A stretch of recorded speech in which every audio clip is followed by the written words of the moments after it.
Nesse vídeo eu vou te mostrar de forma rápida como que funciona o layout do Figma.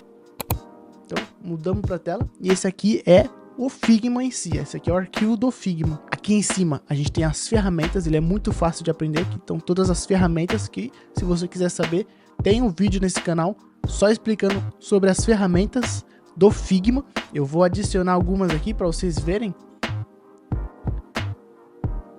Vou duplicar, vou duplicando um monte.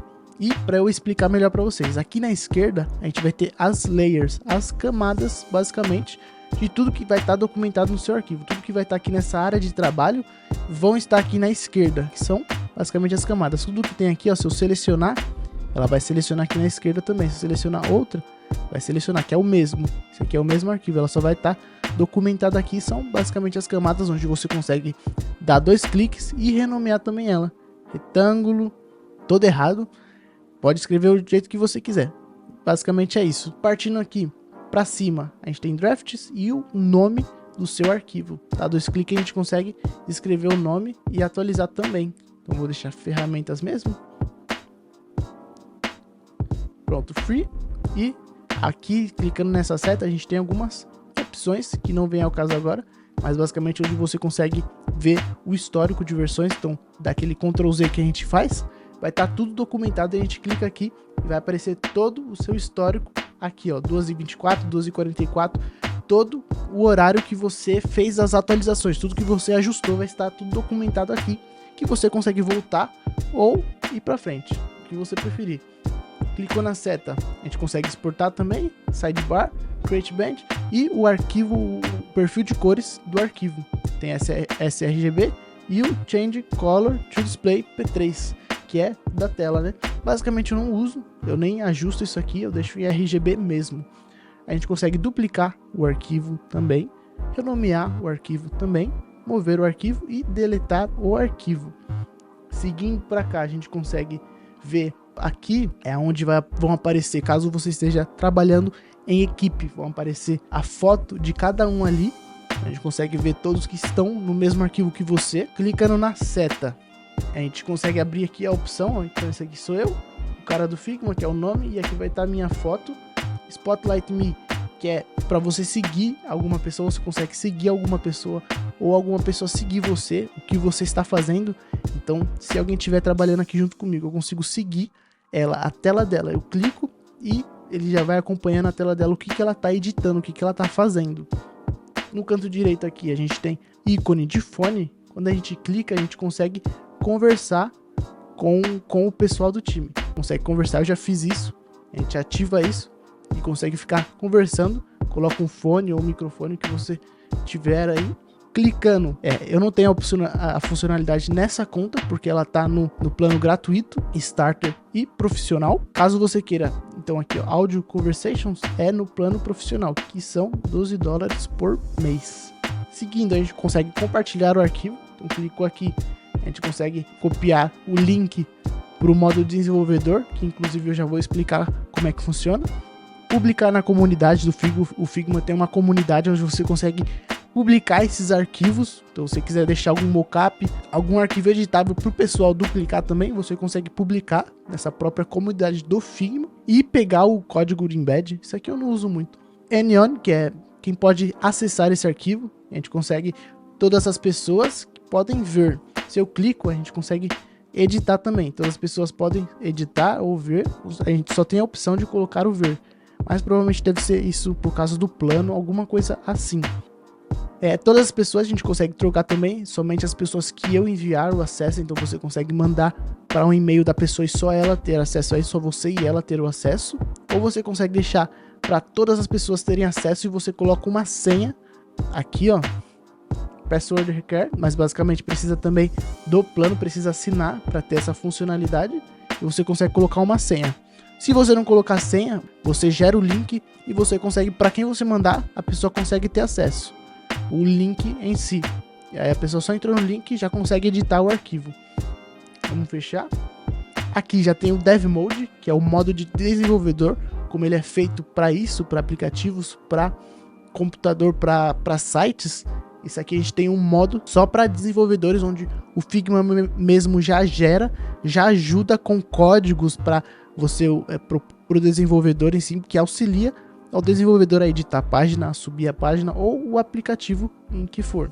Temos as bibliotecas, libraries, aí onde você consegue salvar algumas coisas. Aqui os protótipos, que você consegue apresentar, então você está fazendo uma página, a gente clicou nesse play, a gente consegue ver como que a página vai ficar, a pré-visualização da página em si, como se fosse no ar mesmo. Aqui a gente tem o zoom, eu dou o zoom para trás ou para frente, ele aumenta aqui, ó, essa numeração, basicamente é isso. No canto esquerdo, seguindo para o canto esquerdo, a gente tem a aba de design. Se a gente clica aqui, ó, a gente tem a aba de protótipo, design e protótipo. Então aqui o protótipo é basicamente para editar as páginas, como você lembra aqui do play. Esse aqui, o protótipo, tá ligado com esse ícone do play, onde você consegue pré-visualizar uma página, pré-visualizar algum site, algum aplicativo especificamente que você estiver fazendo. Aí aqui tem algumas opções, a gente consegue deixar a pré-visualização como no aplicativo no celular. Então você está fazendo algum aplicativo, a gente consegue fazer, vai aparecer uma tela de um celular. Eu vou ver se eu consigo procurar uma imagem aí, vamos ver, para te mostrar melhor. Fone, a gente consegue iPhone, é esse aqui, ó, esse é o iPhone. Aí a gente consegue clicar para apresentar, e esse aqui basicamente vai ser o protótipo. Ó, como ele já vem, e a gente consegue, por exemplo, se tivesse uma página aqui, a gente conseguiria navegar, ou um aplicativo, e ir clicando, fazendo toda essa interatividade também com o Figma. A gente consegue ver como tá ficando numa pré-visualização. Então basicamente é isso, esse aqui é do present. Aí agora na direita a gente tem o do design, que essa aqui é onde a gente vai ajustar, é onde vai ficar as abas de todos os ajustes que você precisar fazer, tanto em texto, retângulo, todos os elementos que você estiver selecionando. Então ele muda, por exemplo, tá agora dessa forma. Se eu clico num retângulo, ele já vai mudar totalmente para você editar esse retângulo. Se eu tiro o retângulo, ele muda também. Então, ó, tá selecionado nenhum elemento. É dessa forma que vai ficar. Qual opções que a gente tem? A gente tem a opção de page, que é de trocar a cor de fundo aqui dessa área de trabalho. Então, a gente seleciona e troca pro vermelho. A gente trocou todo esse fundo da área de trabalho. Fechou? Então, Ctrl Z para voltar. Local Variable, eu não configuro isso muito. Nem sei para que funciona. Local Styles e Export, onde a gente consegue exportar algo. Eu vou selecionar o retângulo e já vai mudar totalmente aqui também. Então aqui basicamente essa duas primeiras partes é universal, vai estar em todos os elementos. Então basicamente aqui são os alinhamentos desse elemento. Seguindo para essa segunda parte, a gente tem a posição, o x e y, aquele plano cartesiano da escola, que a gente já aprendeu isso aí. Basicamente isso aqui é a posição dele. Então o x é esse valor e o y é esse, que é a posição desse quadrado. Se eu mudo, ó, tá vendo que o x e o y tá mudando? E basicamente é a posição que ele está. Temos o w e o h, que é o width e height, que é a largura e altura, traduzindo. E a gente consegue trocar por aqui também. Aumentar, ó, se eu passo aqui w, ele muda esse cursor do mouse, tá vendo? Então eu clico e arrasto, ele vai aumentar a largura e a altura. Parece que está acompanhando, né? Os dois estão acompanhando ali o mesmo tamanho, tanto a largura quanto a altura. Os dois estão se movendo. Por que estão se movendo? Porque esse cadeado está ativo. Se eu tiro esse cadeado, quando eu aumento a largura, ele só vai aumentar a largura. Então estava aumentando os dois porque o cadeado estava ativo. Vou voltar do jeito que estava. Vamos Ctrl Z. E eu consigo também trocar a altura, que é esse H aqui, ó. Só trocar a altura e pronto. Então, basicamente isso aqui, ó. Width e height é a largura e a altura do elemento que você estiver selecionando. Tudo que você selecionar vão estar aqui, ó. Isso aqui também é a angulação. Você consegue rotacionar, ó, o quadrado. Então Ctrl Z. Isso aqui também é o arredondamento do quadrado. Então consigo aumentar por aqui, ó, esse arredondamento dessa ponta dele. Eu consigo também trocar a cor do quadrado para vermelho ou a cor que você preferir. Consigo também mudar aqui a opção de opacidade dele, tanto mais ou quanto menos, que ele muda aqui também embaixo, ó. Essa é a opacidade. A gente consegue também o código hexadecimal, ou RGB, ou CSS, que são os tipos de modo de cores que você consegue editar. Então esse aqui é o hexadecimal, é esse código aqui. Se você quiser um outro, é o RGB, é o R, G e o B, que é o Red, Green e Blue. Ou CSS, que é o código para você colocar em páginas, em programação. E tem vários outros. O HSL é Hue, Saturation e Luminance. E Lightness, na verdade. É a iluminação. Ele muda até aqui em cima. O Hexa é assim. O HSL ele já muda. E tem o HSB, que é o Hue, Saturation e Brightness também, né? É Brightness, que é a iluminação. Então, Hue, Saturation e Brightness. Eu vou colocar no X, deixar assim. Isso aqui é basicamente para você trocar as cores. Tem o Stroke, que é o contorno. Eu consigo também trocar a cor dele. Deixar aqui em verde. Eu vou dar um zoom para vocês verem. Ele tá bem escondido aqui, porque ele tá um pixel aqui, ó. Se eu aumentar, ele aumenta também aqui, ó. Aí eu consigo também mudar ele para dentro, para fora. Agora ele tá para dentro, para fora ou centralizado. Ele vai mudando as opções por aqui, dentro para fora ou centralizado. Consigo também controlar o stroke pelos lados, por cima, por baixo ou pelos lados. Eu clico assim, eu consigo deixar só o contorno em cima, ou só o contorno embaixo, ou só o contorno na esquerda, ou só o contorno na direita. Vou deixar só embaixo, ó. Ficou só o contorno embaixo. Eu consigo deixar o custom e trocando também por aqui, ó. Um pouquinho da direita, um pouquinho da esquerda, um pouquinho da direita. Eu consigo deixar os valores quebrados, olha como funciona, como fica. Então basicamente isso aqui do stroke. Efeitos, que tem alguns efeitos aqui, ó. A gente clicou, tudo que a gente for fazer, a gente consegue adicionar ou excluir. Então a gente tem no fio aqui, a gente tem o ícone de mais, a gente adiciona um preenchimento. Vai adicionando um preenchimento. E tem vários. E a gente clica no menos, igual eu tava clicando ali, ó, para apagar essa cor ou esse elemento que você tiver adicionado. Stroke, a gente consegue adicionar vários strokes, várias cores, né? Então estão todos preto com 20 de opacidade. Esse aqui tem o verde, tá aqui. Então aqui são as camadas. E eu consigo clicar no menos para ir apagando cada um. Certo? Eu consigo também aqui, ó, no Effects, clicar no mais e adicionar um efeito. Clicar no mais e adicionar outro efeito. E clicando para adicionar vários efeitos. Eu vou adicionei um, vou excluir os outros. E aqui, ó, nessa setinha a gente consegue escolher o tipo de efeito. Então, Inner Shadow, Drop Shadow, Layer Blur e Background Blur. Isso aqui é a sombra interna, a sombra, o Drop Shadow, sombra meio que para fora. Layer Blur, que é o desfoque de camada. O Background Blur, que é o desfoque de fundo.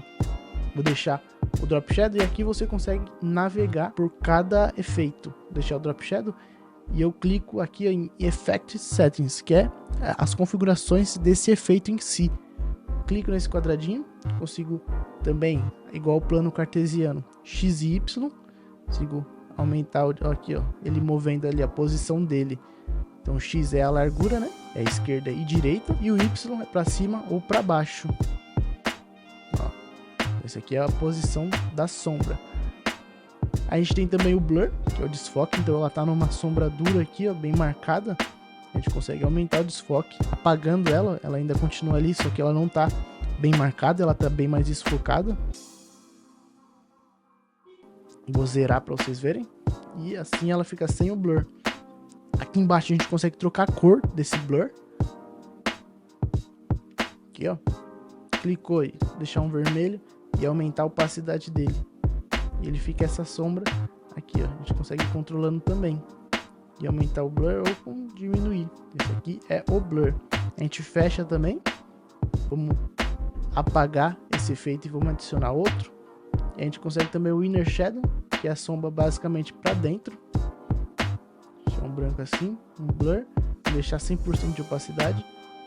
E ó, esse aqui é a sombra para dentro. Deixar um preto para vocês verem. Ele estava assim, ó. Tem a sombra para fora e para dentro. Eu vou tirar o stroke, vai ficar melhor de se ver. Esse aqui é o Inner Shadow, esse aqui é o Drop Shadow, que é para fora. A diferença de um para outro. Assim, ó. Então, sombra para fora e a sombra para dentro, que é o Inner Shadow. Vou apagar os dois e vou pro Layer Blur, que basicamente é o desfoque. A gente consegue aumentar e desfocar essa própria camada mesmo por aqui e deixar bem desfocada. Basicamente é isso, o Layer Blur. Vamos apagar e vamos adicionar um outro, que é o Background Blur, onde a gente clica aqui, é o desfoque de fundo. Então esse elemento ele precisa estar em cima de outro, dessa forma aqui, e a gente precisa apagar a opacidade aqui do fio. A gente vai deixar em 1% no fio. E agora sim a gente consegue controlar para deixar ele mais visível esse efeito, senão a gente não conseguiria ver ele. Ele precisa estar em cima de algum outro elemento e ele precisa estar com 1% de opacidade, não importa a cor, deixar 1% de opacidade. Background Blur, e vamos aumentar para vocês verem o efeito. Então ele faz um efeito de fundo. Vou aumentar um pouco a opacidade para 20%. E ó, ele faz esse efeito no fundo, efeito de desfoque de fundo.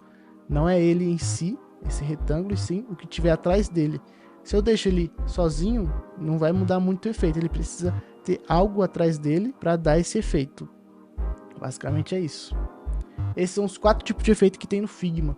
E a gente consegue também exportar.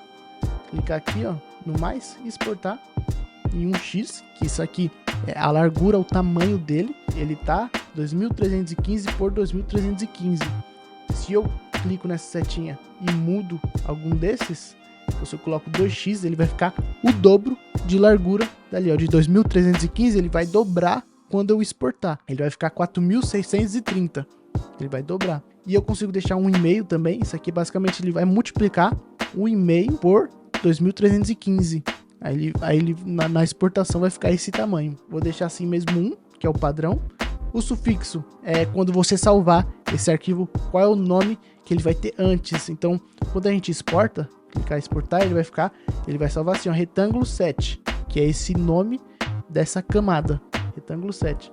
Porém, se eu colocar aqui um sufixo, colocar teste, ele vai colocar teste. Eu acredito que, deixa eu só exportar para confirmar. Quando eu exportar, ele vai ficar depois esse teste, ó, no arquivo. Então vai ficar o retângulo 7, que já estava, e ele vai adicionar esse 7. É um sufixo. Eu posso deixar também zerado, não tem problema. Aqui a gente tem os formatos de arquivo para exportar, tanto PNG, JPEG, SVG ou PDF. A gente tem esses 3 pontinhos, uma opção avançada de exportação, perfil de cores, a gente consegue trocar também. Eu deixo sempre aqui, eu nunca configuro. Ignore Overlap Layers, é só para alguns casos específicos. Aqui a gente nem configura nada. E só clicar nesse botão para exportar. E basicamente a gente já consegue selecionar uma pasta no seu computador e exportar. Clique em Save e já salva. Aqui no perfil a gente tem a pré-visualização desse arquivo. Como ele está com baixa opacidade, 20%, ele vai ficar assim. Ó, com esse quadriculado, que é o do PNG. Se eu coloco o JPEG, provavelmente vai mudar. Então basicamente é isso, ele vai ficar assim do PNG. Aqui nesse canto direito é todas as configurações relacionadas ao tipo de elemento que você estiver selecionando. Então vou tirar isso aqui, e caso seja um texto, vai mudar também. Então no texto a gente consegue trocar a tipografia, a cor do texto, o contorno do texto, o efeito do texto. É tudo que você estiver selecionando. Vou escrever aqui, ó, e a gente consegue dar o zoom e trocar a tipografia dele para qualquer uma que você quiser, que é a fonte dele. Regular, que é a espessura, ó, a gente consegue deixar itálico ou a espessura dele, e o tamanho da tipografia. Então a gente consegue aumentar ou diminuir. Isso aqui eu estou usando a seta do mouse para cima ou para baixo, segurando o Shift. Se você não segurar o Shift, ele vai de 1 em 1, então ele está 200. Se eu uso a seta do teclado, ele vai de 1 em 1, ó. 18, 19, 20, 21, 22, 23, 24. Se eu uso a seta segurando o Shift e clicando na seta, ele vai de 10 em 10. Então 224 vai para 234, 244, 254. Vou arredondar para ficar mais fácil, 260. 270, 80, 90, 300. Segurando o Shift, ele vai de 10 em 10. Aqui temos a altura de linhas. Então eu quebro aqui, ó. E a gente consegue navegar com a altura das linhas. Ó. Consegue aumentar ou diminuir a altura das linhas. Ou você pode colocar em alto, que ele vai ficar automático. Aqui temos espaçamento entre letras, letter spacing. Então a gente consegue aumentar ou diminuir. Ó, esse aqui já está no negativo. A gente consegue também deixar assim. Espaçamento entre palavras, entre letras. A gente consegue deixar em 0 também. Só precisa apagar e deixar a porcentagem, deixar em 0%. E vai ficar o normal. Espaçamento entre parágrafos. Então eu clico aqui, dou um enter e escrevo. Aqui já tem 2 parágrafos. E eu consigo configurar o espaçamento aqui, ó, entre os dois. Então esse aqui é o espaçamento entre linhas. Ó, esse aqui é o espaçamento entre linhas. E esse aqui é entre parágrafos, esse maior porque tem um enter. Eu cliquei aqui, ó, e tem um enter. E aqui a gente consegue aumentar ou diminuir o espaçamento entre parágrafos. Aqui algumas opções de texto. Aqui temos o alinhamento centralizado ou à esquerda, centralizado e à direita. E algumas outras opções avançadas também sobre o texto, caso você clique na opção nos 3 pontinhos. Mas basicamente é isso. Aqui a gente vai ter, aqui na esquerda são as layers, as camadas, onde você consegue organizar tudo. E na direita a gente tem as configurações do elemento que você estiver selecionando, tanto largura quanto posição e quanto as cores, stroke, efeitos, vai estar tudo aqui. Então foi bem resumido de como funciona. Esse aqui eu tentei fazer o mais rápido possível para resumir para vocês e simplificar também. Meu objetivo aqui é simplificar e ensinar como funciona essa interface, como funciona a interface do Figma. Caso você queira acompanhar e estudar mais sobre Figma, se inscreve nesse canal, curta esse vídeo e nos próximos vídeos vão ter mais conteúdo relacionado a Figma. Então basicamente é isso e um abraço.